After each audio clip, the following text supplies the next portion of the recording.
අපිට පොඩි කාලේ ඉඳන් කියනවානේ ෆ්ලෝරයිඩ් තියෙන ටූත්පේස්ට් එකකින්ම දත් මදින්න කියලා. ඇත්තටම මේ ටූත්පේස්ට් වල තියෙන ෆ්ලෝරයිඩ් ඔයාගේ දත් වලට මොකද කරන්නේ? අද කියන්න යන්නේ ඒ ගැන. අපි කන ආහාර සීනි සහ කටේ ඉන්න බැක්ටීරියා නිසා අම්ල නිපද වෙනවා.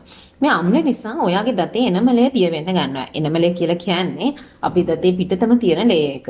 මේක ගොඩක් වෙලාවට ඛනිජ වලින් හැදිලා තියෙන. ඒ කියන්නේ 96ක් පමණ කැල්සියම් ෆොස්ෆේට් ස්පටික වෙන හයිඩ්‍රොක්සි ඇපටයිට් වලින් තමයි එනමල් එක හැදිලා තියෙන්නේ. මේ අම්ල නිපදවපුවාම මේ අම්ල නිසා ඔයාගේ දතේ මේ එනමල් එක දිය වෙන්න ගන්නවා. ඒ කියන්නේ දතේ තියෙන කැල්සියම් සහ ෆොස්ෆේට් අයින් වෙන්න ගන්නවා. මේකට අපි කියනවා ඩීමිනරලයිසේෂන් කියලා. මේ ඛනිජ නැවත දත් මතු පිටට ආකර්ෂණය කරගන්න මේ ෆ්ලෝරයිඩ් උපකාරී වෙනවා. ප්‍රධාන වශයෙන් මේ හානි අලුත් වැඩියා කරලා දත් දිරා යාමේ මූලික අවධිය ආපසු හරවන්න ෆ්ලෝරයිඩ් වලට හැකියාව තියෙනවා.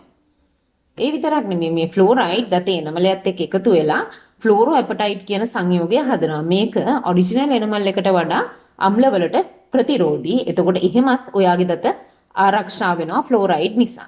ඒ විතරක් නෙමෙයි මේ ෆ්ලෝරයිඩ් වලින් අම්ල නිපදවන බැක්ටීරියා සමග සම්බන්ධ වෙලා එයාලගේ අම්ල නිපදවීමේ හැකියාව නිෂේධනය කරන්නත් ෆ්ලෝරයිඩ් වලට හැකියාව තියෙනවා. ඒක නිසා අර පොඩි කාලේ කිව්වා වගේ ෆ්ලෝරයිඩ් තියෙන දන්තාලේපයකින්ම දත් මදින්න